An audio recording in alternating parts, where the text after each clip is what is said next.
Man helps the crying wild horse. You can't believe how it thanks him.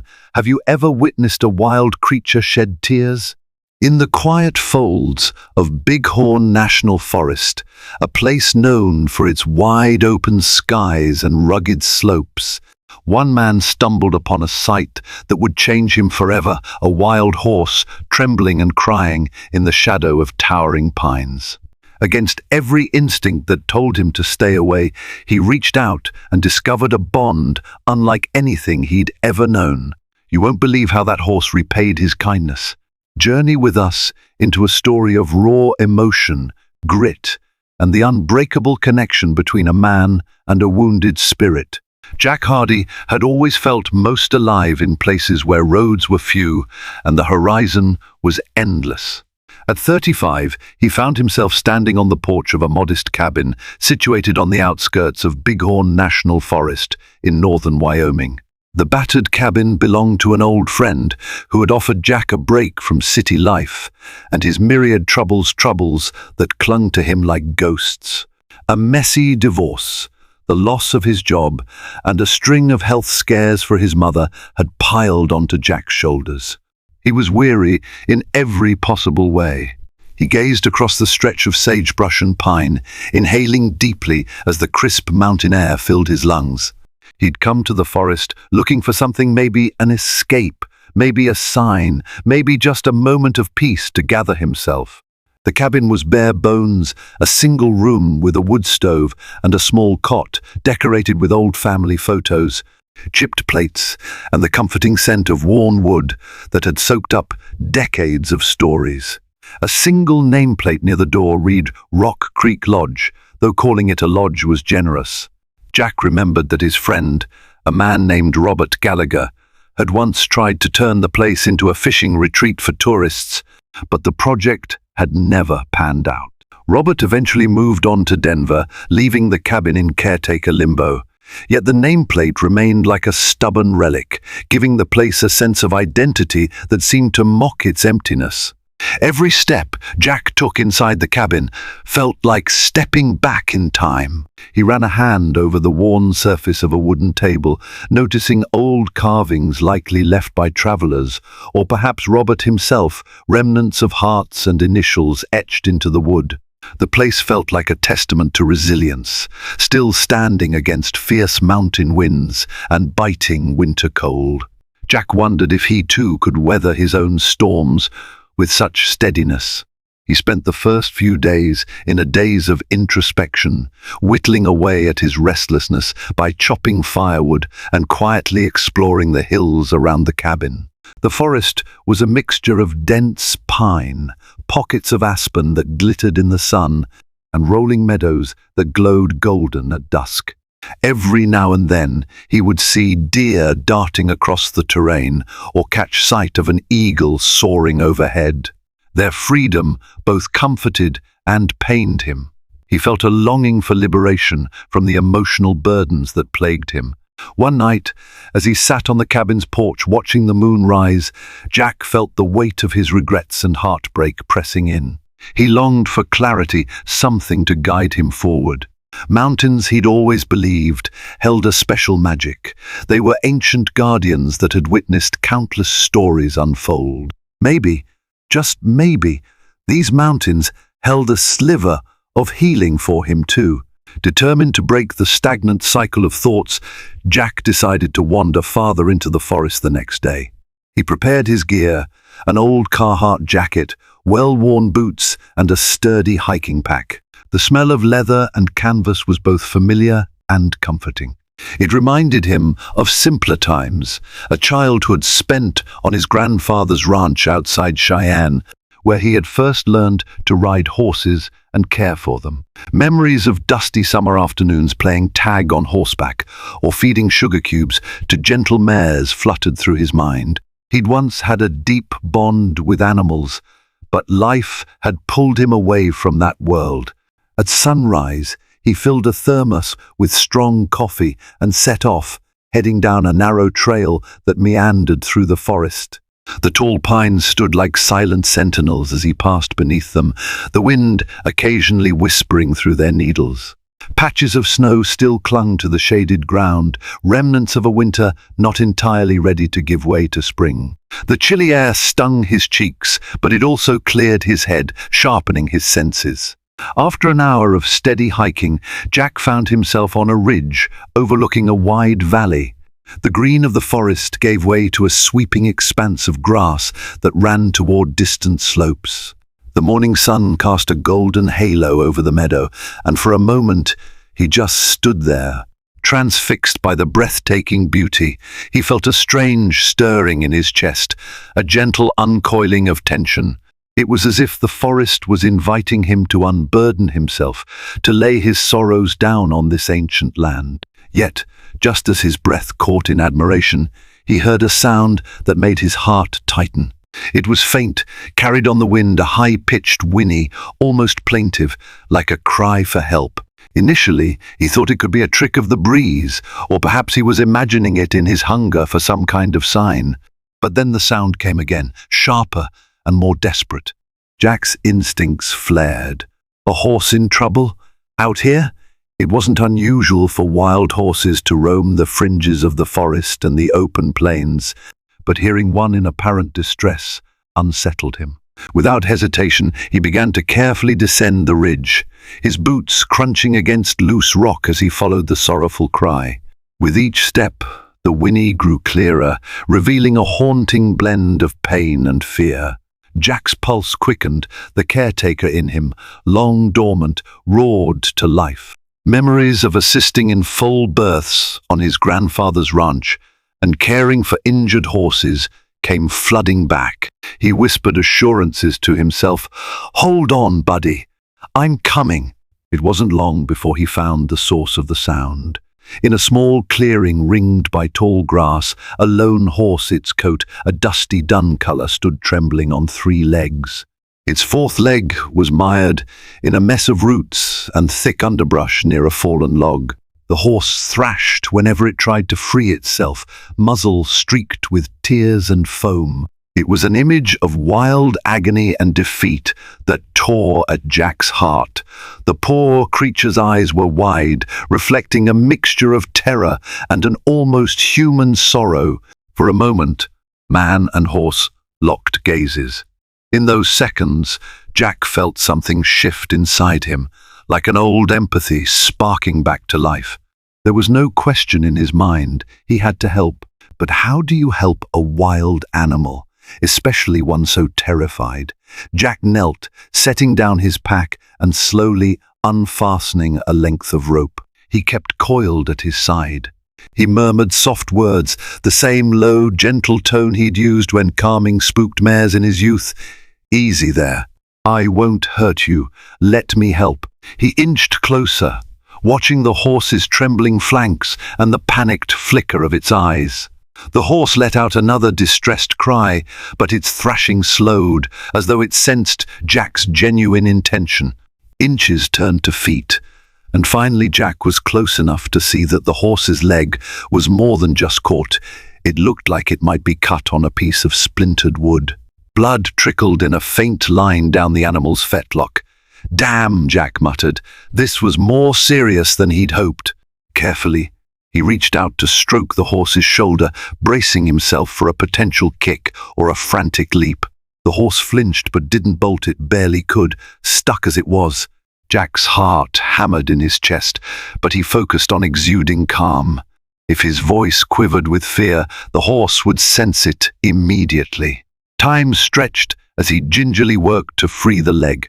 The coarse rope of roots and branches was twisted around the horse's limb, and Jack had to break them off carefully. Each snap of a root made the horse jerk, and Jack paused to whisper reassurances. He could see the wide whites of the horse's eyes receding slightly, replaced by an uncertain acceptance. The connection forming between them was electric, something primal and wordless that transcended species. At last, Jack managed to clear away the debris. He guided the horse's hoof out of the snare, checking for further damage. It looked like the gash was superficial, but infection was a real risk. The horse's leg quivered as it touched solid ground, and it nearly collapsed, having been pinned for who knew how long. Gently, Jack coaxed it to stand, one hand stroking its muzzle.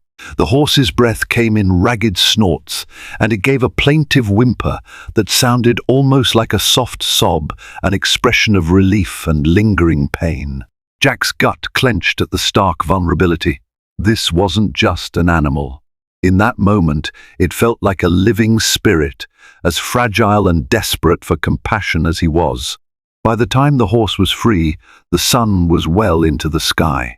Jack rummaged in his pack and produced a first aid kit. Though it was designed for humans, he had gauze and antibacterial wipes he could at least attempt to use. The horse twitched but didn't bolt as he carefully cleaned the wound. His gentle care was reminiscent of all the times he'd bandaged smaller animals as a child, tears welling in his eyes at the memory. He might have lost his way in life, but these instincts remained. When he finished, he stepped back, expecting the horse to run. That's what wild horses did. Instead, the animal remained, watching him with large, shimmering eyes. Something in that gaze gripped Jack's heart and squeezed. He wondered if the horse understood, on some level, that he'd just saved its life. The horse lowered its head, muzzle hovering near Jack's outstretched hand, as if in silent gratitude. It blinked, and Jack could have sworn he saw tears more akin to gratitude than fear. A wave of emotion coursed through him, and for the first time in a long time, Jack felt something flicker inside his chest. Hope. In those tear-filled eyes, he recognized a reflection of his own vulnerabilities, his longing to be healed and seen. He didn't know what this meant yet, or how it would change him, but he sensed that from this point on, life would not be the same. The horse did not bolt immediately, nor did it draw too close. Instead, it walked in a hesitant circle, testing its leg. Every so often, it cast a sidelong glance at Jack, as though weighing whether to trust him or take off into the forest. Jack stood steady, letting the horse have space, letting it decide for itself whether to leave or stay. Eventually, the horse limped toward the clearing's edge, occasionally pausing to look back. Jack considered following it, but sensed that might spook the animal. Instead, he knelt in the grass, heart still pounding from the adrenaline of the rescue. Only when the horse had crested a small rise and disappeared among the pines did Jack exhale fully, feeling a complicated mix of relief and emptiness. Would the horse be okay on its own? Would it find its herd? He had so many questions, and no answers. Time slowed as he realized his hands were trembling. This was not just about the horse. The act of rescuing another living being had stirred something profound in him, awakening old memories and forging new purpose. Back when life was simpler, and he was a kid on his grandfather's ranch, he used to believe that caring for animals was his calling. Then life, as it so often does, took him on an entirely different path. He stood and shouldered his pack, deciding to continue his hike with a renewed sense of awareness. The forest felt more alive, each rustle in the undergrowth hinting at creatures that might need help or might offer solace. He wandered deeper, crossing a small creek where he rinsed his hands, the cold water numbing his fingers. The air smelled of wet earth and pine resin, scents that grounded him in the moment. All day, Jack explored. He passed through meadows bursting with wildflowers, purple lupines, yellow balsam root, and pink fireweed swaying in a gentle breeze. He noted the call of distant hawks, the scuttling of marmots in rocky outcroppings, and the slow shift of sunbeams through the canopy overhead. Whenever his mind drifted to his woes, his divorce, his joblessness, he refocused on the land around him. He felt that the forest was teaching him to be present. Yet, every now and then, the image of that wild horse's shimmering eyes drifted back into his thoughts. He replayed the scene of freeing its leg, the trembling muzzle brushing against his hand, the look of almost human-like gratitude. A question lingered like a persistent echo. Was that the horse's cry, or was it his own cry for help that had led him there? After several hours, Jack realized he was far from the cabin. He decided to circle back, following a natural loop along a ridgeline. The sun sank toward the horizon, painting the sky in soft pinks and oranges. The quiet hush of evening descended, and that sense of magic, the one he'd been chasing, came alive in the dimming light. Halfway back, he stumbled upon a natural spring. As he bent to refill his water bottle, movement in the brush caught his eye. Adrenaline surged. Could it be the same horse? He straightened slowly, scanning the tree line. A flick of a tail, the faintest silhouette. His heart soared as he realized it was indeed the dun-colored Mustang. Its coat now glowed golden in the last rays of sunlight. The horse stepped forward slowly, favoring its injured leg, but not as severely as before. Jack felt a wave of relief. The horse had followed him. Why? Perhaps curiosity, or maybe it recognized something safe in him. Whatever the reason, Jack felt a stirring of gratitude. He inched closer, talking in a calm, soothing tone. "Hey, there. You're okay now, right?" The horse nickered softly as though in response. Jack wondered if it had once been domesticated. Wild horses were typically more skittish, more distant, yet this one displayed an openness that was hard to explain. He realized there was a chance it had been separated from a band of Mustangs, or maybe it was a stray ranch horse turned feral. Something about it was both wild and heartbreakingly lonely. Though he wished to do more, Jack knew better than to overstep.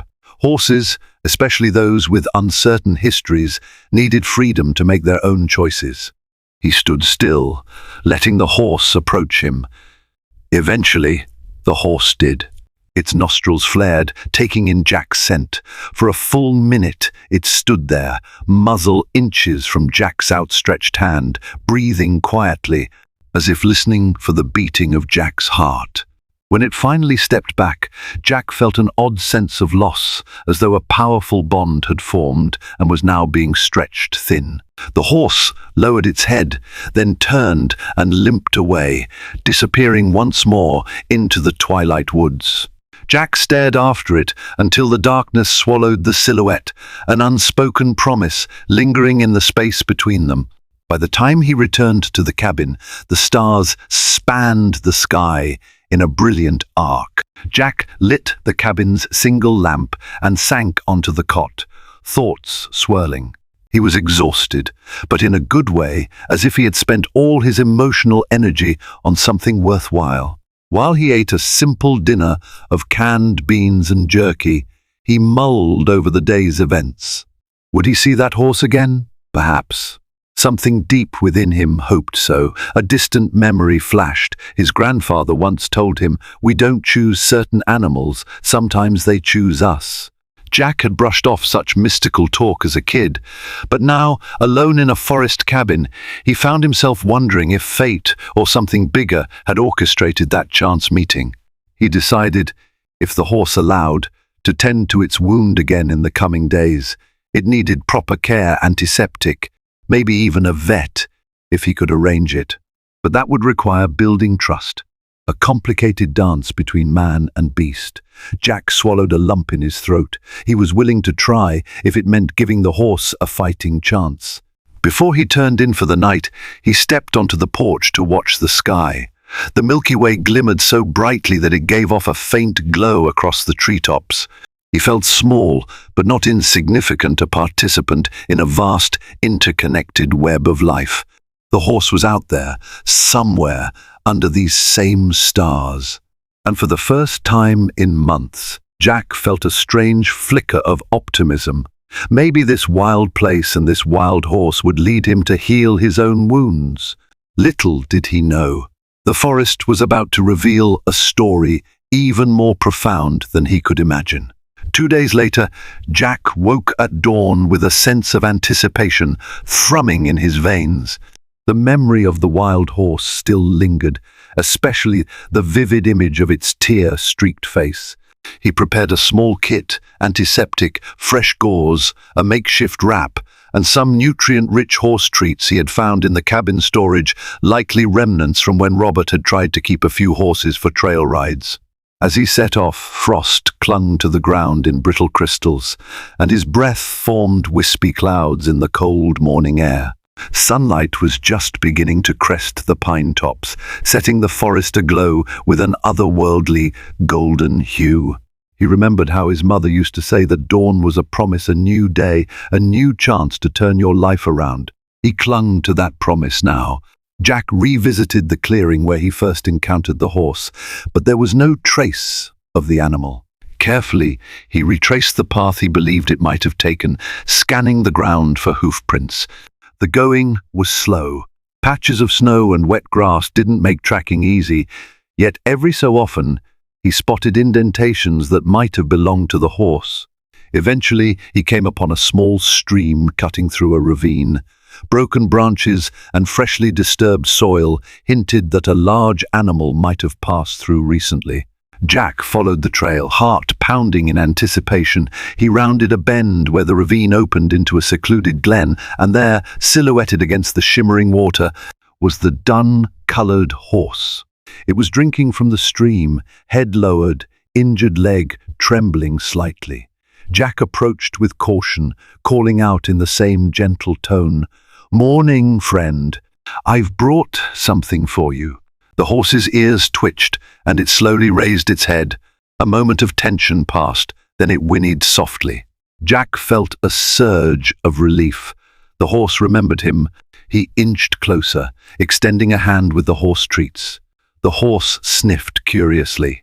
Perhaps the memory of rescue overrode its wild instincts, or perhaps it was simply hungry, but it stepped toward him with a hesitant trust. Watching the horse nibble the treat from his palm, Jack felt a tightness in his chest, an emotion too big to name. Gratitude? Love? Maybe both. With the horse now calmer, Jack examined the wounded leg. The initial cleaning had helped, but there was dried blood and matted fur around the gash. He carefully dabbed antiseptic around it, talking in a low murmur to keep the horse relaxed. It flinched but did not pull away entirely. Progress, however small, was progress. Jack then used fresh gauze to wrap the wound, hoping to keep debris and bacteria out. As he worked, the horse nudged his shoulder, making a soft sound somewhere between a sigh and a groan. Jack laughed, the sound echoing across the glen. It felt good to laugh, especially after the months of sorrow and frustration that had dominated his life. After he finished, the horse followed him around the clearing, lipping at his coat pockets in search of more treats. Jack obliged, offering another handful. He couldn't help but notice how lean the animal was, ribs slightly visible beneath its dun coat. Life in the wild could be harsh, especially for a horse that might not be in peak condition. A wave of protectiveness washed over him. He wished he could lead the horse somewhere safer, but it wasn't a domesticated animal. The best he could do was supply care, food, and water when possible. He decided he would check on it daily, forging a fragile relationship built on trust and mutual need. Though part of him wanted to linger there forever, the sun had climbed high, and he had other tasks to see to, wood to chop, supplies to gather, and a trip into the nearest town, Dayton, for groceries. Before leaving, he crouched in front of the horse, meeting its eyes. "I'll be back," he promised. The horse blinked, nuzzling his hand as if to say, "I know." Jack returned to the cabin, feeling lighter, a grin tugging at the corners of his mouth. He started the day's chores with a renewed vigor, hauling logs and tending to the cabin's meager vegetable patch. Thoughts of the horse brightened even the most mundane tasks. He found himself humming tunes he'd learned as a boy, something he hadn't done in years. Later, he drove his beat-up truck into Dayton, a town with a single blinking stoplight, a small diner named the Branding Iron, and a modest general store. He picked up supplies, including a larger quantity of antiseptic and some basic veterinary materials. The store clerk, an older woman with silver hair pinned in a neat bun, raised an eyebrow at his purchases. "Patching up animals?" she asked. Jack paused, considering how much to share. "Something like that," he replied. "A wild horse, actually." The woman's eyes lit with a mix of curiosity and caution. Be careful out there. Wild horses can be unpredictable. Jack nodded. I'll be careful. What he didn't voice was how this horse might be the best thing that had happened to him in a long while. He paid for his items, loaded them into his truck, and drove back toward the cabin, the sinking sun igniting the sky in hues of orange and pink. As he rumbled along the gravel road, he couldn't help but wonder about the horse's life before he found it. What hardships had it faced? Where was its herd? Would it survive with that leg injury if not for his intervention? The next morning he was up before dawn again, heading into the forest, drawn by an inexorable pull. He couldn't quite explain. He discovered the horse near a tree line, dozing with its head bowed. When it saw him, it perked up, letting out a low whinny. Jack's heart soared. He approached, repeated the process of checking its wound and rewrapping the gauze. Though still tender, the leg appeared less swollen, and the horse was putting more weight on it. Each day followed a similar rhythm. Jack would rise early, trek to wherever the horse seemed to roam, deliver care and feed, and then return to the cabin to handle his daily chores. Over time, the horse seemed to anticipate his visits, meeting him at familiar spots. He started to call the horse Spirit, a name that felt fitting for its noble yet wounded nature. A strange transformation took hold in Jack's own spirit as well. His sadness and self-pity gradually receded, replaced by purpose. Wounds of the heart can sometimes be best healed by focusing on healing another. That's exactly what was happening. In caring for Spirit, Jack found himself reflecting less on his own losses. Instead, he marveled at the horse's resilience and will to survive. The horse's eyes told stories of hardship and hope, and in them, Jack found the mirror of his own journey. Yet, not every day was easy. One afternoon, Spirit was nowhere to be found. Jack spent hours searching, calling softly, bracing himself for the worst. Anxiety gnawed at him. Had the horse's leg worsened? Had it been attacked by predators? Night fell, and he returned to the cabin, heart heavy, fearing he might never see Spirit again. But at sunrise, as Jack stepped outside, he spotted a silhouette near the edge of the clearing by the cabin. Spirit stood there, muzzle lifted, sniffing the air as if searching for him. Jack grinned so wide it hurt his cheeks. He realized that the horse had decided to find him instead. The bond between them had grown stronger than he'd ever dared hope. From that day on, Spirit seemed to linger closer to the cabin. Sometimes, Jack would see the horse grazing at dusk, or hear it snort in the early morning hours. It made him wonder if, in some way, the horse viewed him as part of its herd, a friend. The thought was humbling. The days turned into weeks. The Wyoming spring was in full bloom, bringing sunny warmth in the afternoons and crisp, star-filled nights. Spirit's leg steadily improved. The swelling subsided and the gash knitted into a scar.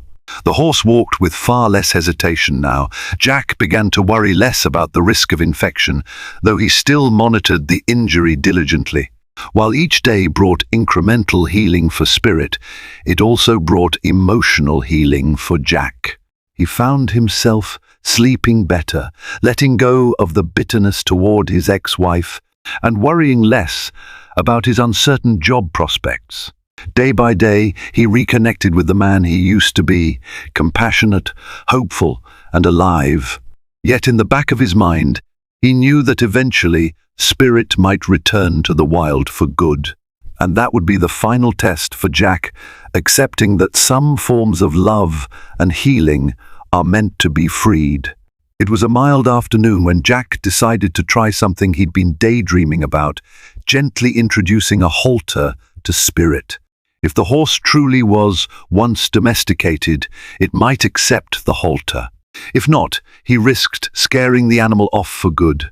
After rummaging through the cabin's dusty tack room, a small shed behind the main structure, he discovered an old halter that had seen better days. He cleaned it and replaced a broken buckle, hoping it would hold up. When he approached Spirit in the clearing behind the cabin, the horse eyed him warily. Sensing something new, Jack held the halter in one hand, letting Spirit sniff it. The horse's ears flicked back and forth, uncertain. "It's okay, buddy," Jack murmured, stroking the animal's muzzle with his free hand. He felt the horse's hot breath against his palm, a mixture of curiosity and caution.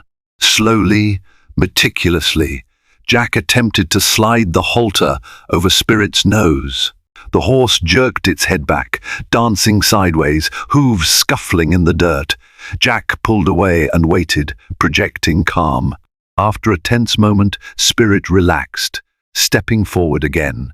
They repeated the process several times, Spirit pulling away, Jack pausing, letting the horse come to him until... Finally, the halter settled into place.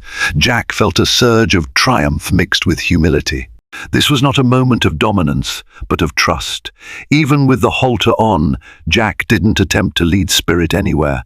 He simply let the horse stand there, praising it softly, offering a few apple slices he'd brought from the cabin. The act of wearing a halter, even briefly, was a big step in bridging the gap between wild and tame. For Spirit, it was also a testament to its growing trust in Jack.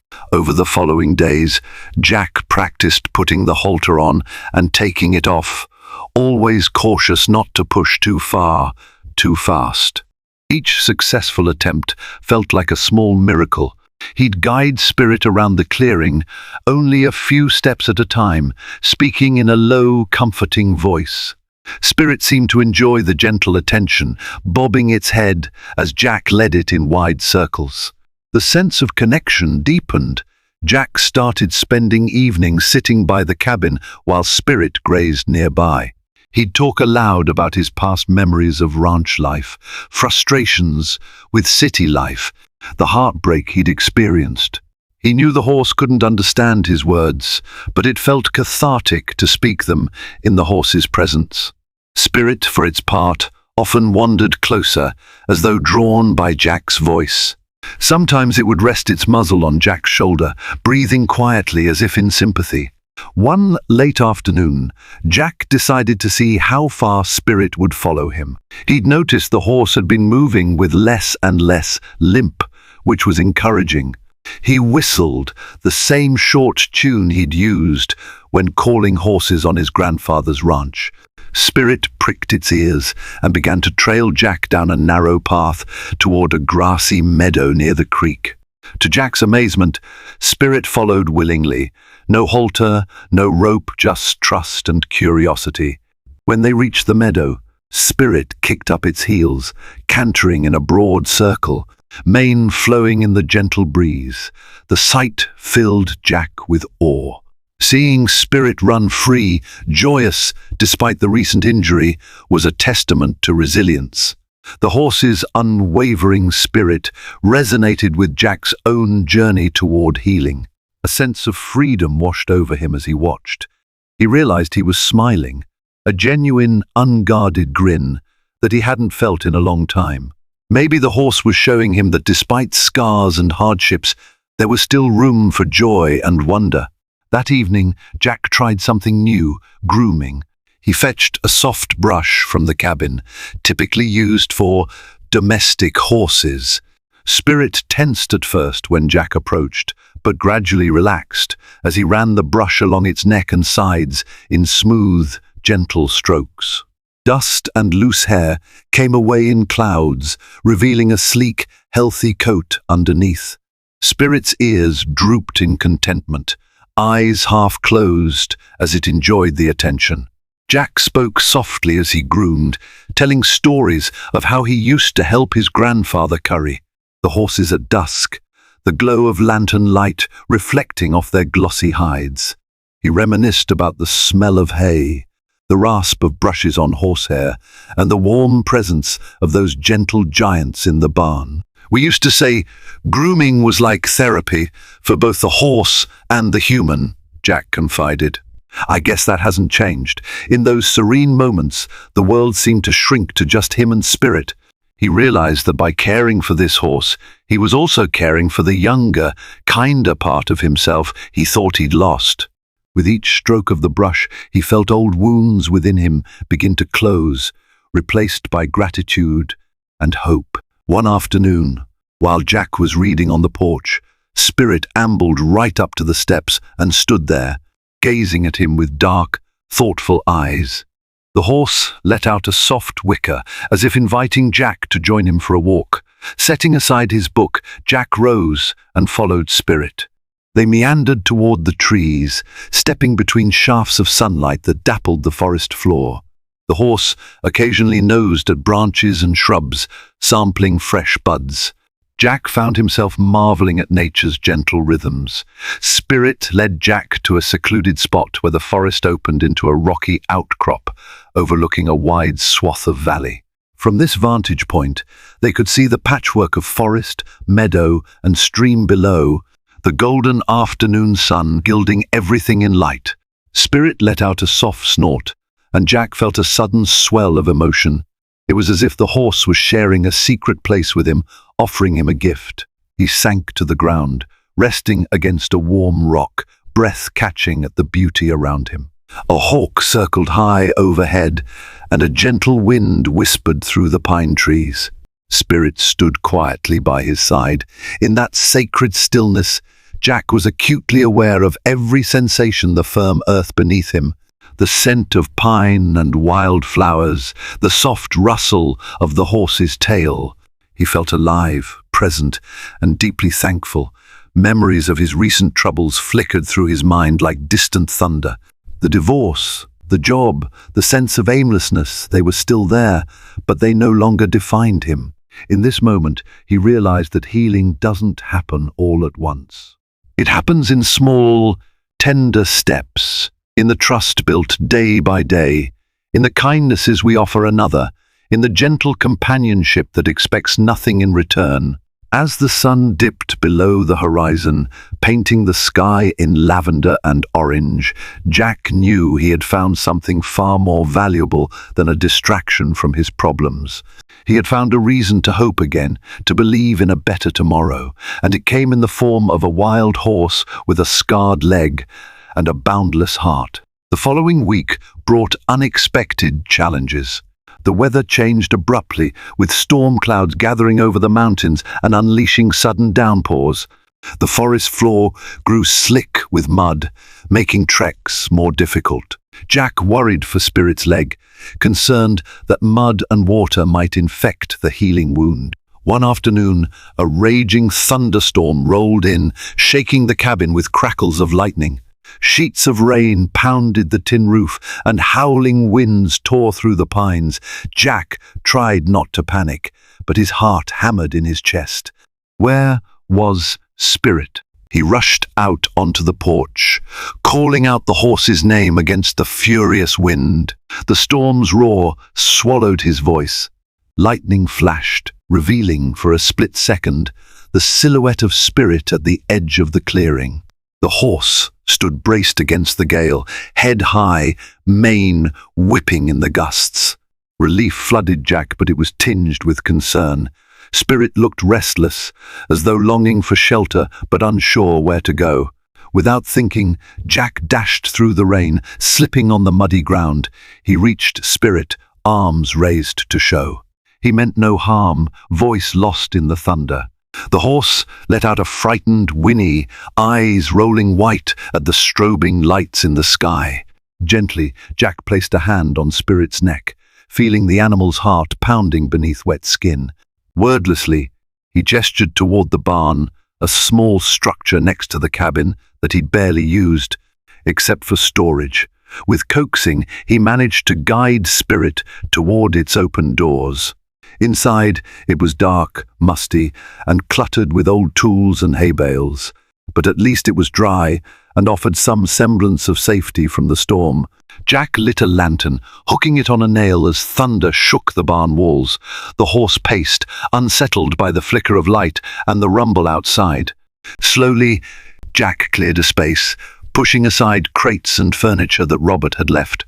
He spread out some of the straw he found stacked against a far wall, creating a makeshift bedding area.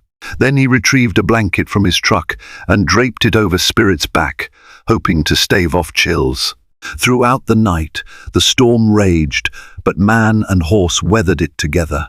Jack sat on an upturned crate, occasionally whispering calm words and stroking Spirit's neck. The horse pressed its muzzle into Jack's chest as lightning flashed, trembling with fear. It was then that Jack realized how deeply Spirit had come to trust him enough to let him witness its vulnerability in a storm. When morning finally arrived, the storm clouds dispersed, leaving behind a mist that clung to the forest in ghostly wisps. Jack led Spirit out of the barn, both of them weary but relieved. The air smelled of wet earth and pine, a fresh start after the chaos of the night. Spirit pawed the ground, testing the slickness of the mud, then shook off the remains of the blanket, rolling in the damp grass with an almost childlike abandon. Jack laughed, a lightness filling his chest. They had weathered the storm together. The horse's faith in him felt like a miracle, and in protecting Spirit, Jack had found new courage within himself. If he could face a fierce mountain storm, maybe he could face his personal tempests too. Yet, challenges weren't limited to the weather.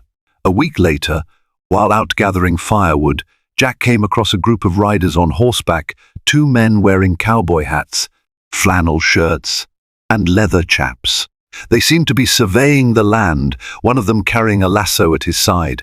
Jack's gut tensed with worry. Could they be Mustang wranglers or ranch hands searching for stray horses? "Morning," Jack said, trying to sound casual. "Mornin'," one of the men replied, nodding briefly. "You seen a dun Mustang around these parts?" Jack's heart thumped in his chest. He hesitated, not wanting to give Spirit away. "Might have," he said carefully. "Why?" "It's a stray from a herd that's been running wild near the eastern slope," the other man chimed in, spitting a stream of tobacco juice onto the ground. "We're supposed to round up a few to check if they're brandable or adoptable. Some are causing trouble for local ranchers." Jack swallowed hard. He knew that sometimes Mustang roundups were done responsibly, but he'd also heard stories of irresponsible captures, where horses ended up in cramped holding pens or, worse, were sold off for slaughter. The thought of Spirit, so full of life and trust, being corralled against its will made Jack's blood run cold. "I haven't seen it recently," Jack lied, forcing a shrug, "but I'll keep an eye out. If I spot it, I'll let you know." The men nodded, tipping their hats in thanks. As they rode off, Jack's mind reeled with possibilities. Should he move Spirit somewhere safe? Should he try to hide the horse? The notion of losing Spirit to a roundup weighed on him like a leaden anchor. He felt torn between wanting the horse to remain free and wanting to protect it from human interference. In the following days, Jack kept a close watch on the forest. He also spoke quietly with Spirit, no halter, no rope urging it not to wander too far. He knew that was foolish. Spirit was still a wild animal, and the call of open spaces was in its blood. He couldn't confine the horse forever, yet the idea of losing it gnawed at him. At night, he wrestled with anxiety, swirling thoughts of the wranglers returning. He also had to address his own future. He couldn't live in this cabin indefinitely. Robert might eventually sell it, or need it for something else. Jack's savings were dwindling, and he would have to find stable employment soon, maybe back in the city. But how could he leave Spirit behind? This internal tug-of-war mirrored the external pressures. Life seemed determined to test Jack's resolve, forcing him to balance compassion for this horse with the practicalities of his own life. Still, each morning he rose, and each morning he found Spirit waiting near the cabin or somewhere along the creek, greeting him with a soft whicker or gentle nudge. The bond they shared had become the anchor in Jack's life, a reminder that trust and faith could still thrive in a harsh world. During this period, Jack noticed Spirit's energy returning in full force. The horse galloped in wide arcs across the meadows, bucking playfully, tail held high. Watching it run free was both exhilarating and heartbreaking. Exhilarating because it was a testament to the horse's remarkable recovery and indomitable spirit. heartbreaking because it underscored the reality that Spirit belonged to no one but the wild itself. Jack found solace in the simple routines, grooming Spirit in the morning light, tending to the cabin's chores, exploring the forest trails with his constant equine companion. Each shared moment felt like a gift, a fleeting treasure. If the Wranglers came back, if the cabin was sold, if Jack had to leave, whatever happened, he wanted these days to remain etched in his memory. Gradually, the fear of losing Spirit gave way to a deeper understanding. Maybe unconditional love meant letting go, allowing Spirit to forge its own path. Maybe real strength came from cherishing what we have, while acknowledging that nothing is permanent. The horse had come into his life at a moment he needed it most, offering him purpose and a mirror to reflect his own healing. That might have to be enough. The Wranglers did return twice more, in fact, but each time Jack managed to steer them away from the glen or politely misdirect their search. He felt guilty lying, but the thought of Spirit being taken away was too much. Meanwhile, the bond between him and the horse deepened into something akin to an unspoken friendship. He often wondered if he was reading too much into the horse's behavior, projecting human emotions onto an animal. But each time he saw Spirit wait for him, each time he felt the horse's warm breath on his shoulder or met its gentle gaze, he believed that they truly connected in a language beyond words. Then came the day that tested both their hearts. Jack was out on a late afternoon hike, scouting a new trail, when an unexpected squall swept in from the mountains. The wind whipped through the pines and the sky darkened prematurely. Rain began to pour in cold sheets and lightning flashed across the horizon. Jack decided to cut his hike short, forging a direct path back to the cabin. The terrain was rugged, the trail slippery. At one point, a burst of lightning struck a tree just 50 yards away, sending splinters flying and setting off a cascade of rolling thunder. Jack's nerves felt frayed, and each step seemed to take him deeper into darkness. He must have made a misstep or lost his orientation. Within minutes, he found himself off trail, surrounded by dense undergrowth and labyrinthine pines.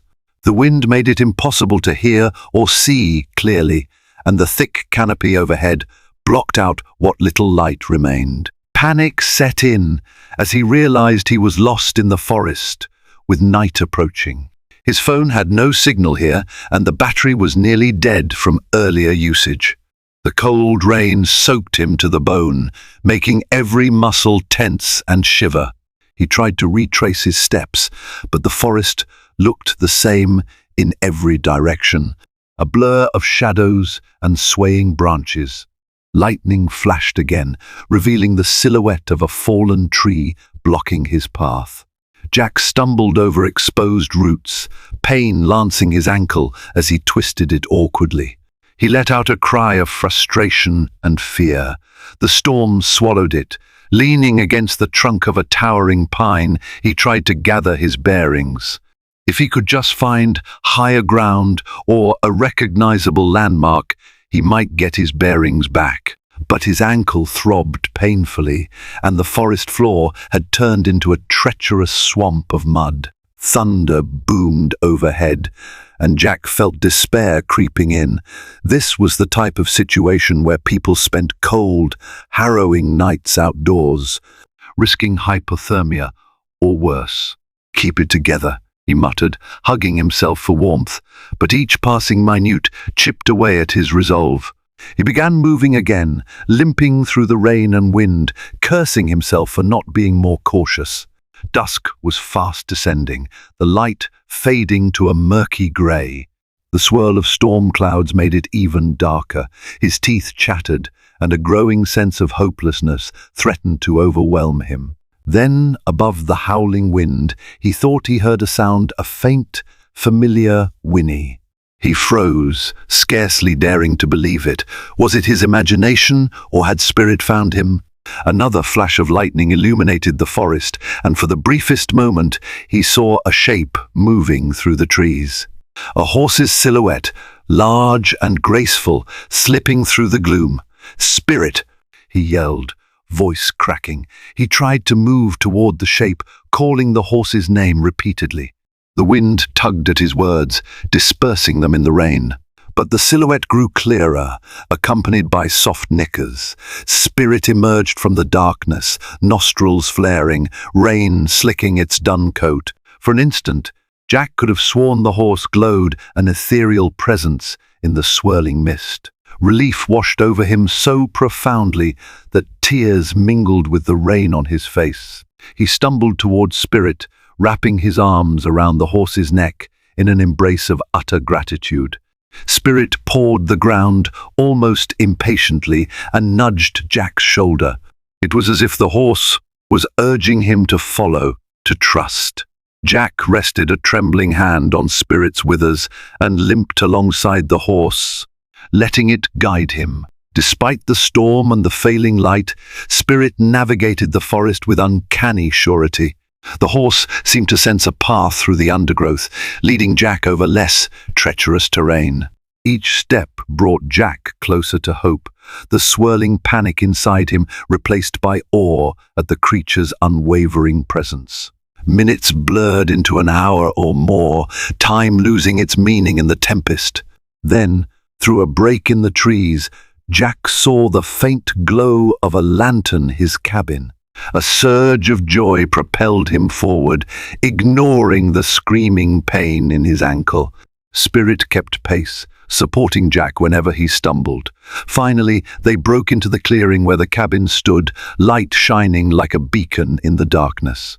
Jack collapsed onto the porch, breathing raggedly, while Spirit stood guard, occasionally stamping a hoof at the rolling thunder. Jack could hardly believe it. The horse had found him in the storm, as if drawn by some unbreakable bond. It was more than gratitude. It felt like loyalty, friendship, or something even deeper. He managed to open the cabin door and coax Spirit inside to the main room, an unusual step, but he couldn't bear to leave the horse outside in such a violent storm. The cabin was cramped, but Spirit didn't protest. Together, they endured the last hours of the tempest, Jack pressing a bag of frozen peas against his swollen ankle, while Spirit stood calmly in the corner, breathing heavily. When dawn broke, the storm had passed, leaving the forest glistening under a pale golden sun. Jack hobbled to the door and let Spirit out, giving the horse a final, tearful stroke along its neck. The horse stepped into the dewy grass, turned, and regarded Jack with a gaze so penetrating it felt like a silent promise. Then, Spirit trotted into the meadow, pausing briefly to look back, an unspoken farewell, or perhaps just "I'll see you soon." Jack's heart overflowed with a gratitude that defied words. He knew in that moment that no matter what happened next, whether the Wranglers came, whether life pulled them apart, he and Spirit had forged a bond that transcended the usual boundaries between man and beast. Spirit had literally saved him from a potentially dire fate, repaying Jack's initial kindness in a way he never could have predicted. In the days following the storm, Jack's ankle healed slowly, requiring him to move more cautiously around the cabin. Spirit continued to roam the area, sometimes vanishing for a day or two before returning. Each reunion was a moment of joy, a reaffirmation of trust and friendship. Jack spent his convalescence reflecting on the changes the forest and Spirit had wrought in him. He felt stronger, not just physically but emotionally. The swirling anxieties about his divorce, his career, and his direction in life had softened into a quiet resolve. He wanted to build a future that honored the kindness and connection he had rediscovered here. Even if he had to return to the city, he would not let it consume him the way it once had. He wrote a letter to his grandfather, who still lived on the outskirts of Cheyenne, recounting the incredible experience of saving a wild horse and then being saved by it in return. In the evenings, he'd practice gentle movements with Spirit, occasionally settling a light saddle blanket on its back, seeing if the horse was comfortable. Though Spirit accepted the blanket, Jack never pushed further. He understood that taming Spirit fully was never the goal. As spring gave way to early summer, the meadow burst with wildflowers. The forest became alive with new bird songs and the buzzing of insects. Jack found himself daydreaming about building a more permanent shelter or stable for Spirit. But he also recognized the contradiction. A creature as free as Spirit might not want to stay. And part of loving a wild heart was letting it remain wild. Then, one balmy afternoon, something extraordinary happened. Jack was tending to the garden behind the cabin when Spirit appeared, accompanied by another horse, this one a dark bay with a white blaze. Jack froze, realizing that Spirit had found a companion. The newcomer looked strong, with muscles rippling beneath its glossy coat. They stood together at the edge of the clearing, gazing at Jack with calm, inquisitive eyes. A sense of both joy and longing fluttered in Jack's chest. Perhaps Spirit was rejoining a herd or forging new bonds with others of its kind. It was the natural order of things. As if to confirm his thoughts, Spirit let out a nicker and tossed its head, trotting a few steps into the clearing, beckoning the other horse to follow. Jack approached slowly, offering his hand. The bay horse snorted but didn't flee, a sign of tentative acceptance. Spirit stepped closer to Jack, pressing its muzzle against his chest one final time. Jack swallowed hard, tears welling in his eyes at the possibility that this might be their goodbye. He reached up to gently rub Spirit's ears, a gesture of affection they'd shared many times. The horse's dark eyes conveyed a mixture of warmth and restlessness, as though torn between staying and going. Jack whispered, "It's okay, you're free." Spirit tossed its head, then trotted back to the bay horse. They turned and cantered toward the forest line, hooves thudding softly against the ground. Jack watched them disappear into the trees, a swirl of emotion coursing through him: pride, sadness, and above all, gratitude. In the days that followed, Jack half expected Spirit to return, but the horse remained absent. He knew deep down that Spirit had found its place, perhaps among a herd that roamed the valleys beyond the forest. And though his heart ached with the emptiness of that absence, he also felt a sense of completion. They had healed each other's wounds in ways neither could have done alone. With a renewed sense of clarity, Jack packed his belongings, leaving the cabin in better shape than he'd found it. He made arrangements with Robert to settle any outstanding dues. It was time to move on, but he left behind a token, a hand-carved sign near the barn that read, "Spirit's Refuge." It felt like a promise that, for as long as this land stood, a part of Spirit's spirit would remain here, wild and free. Driving away, Jack glanced in the rearview mirror at the receding cabin, the forest stretching on either side. A pang of loss lingered, but also a warmth in his chest. In rescuing the crying wild horse, he had found his own rescue. He'd learned to trust again, to love without possession, and to let go when the time was right.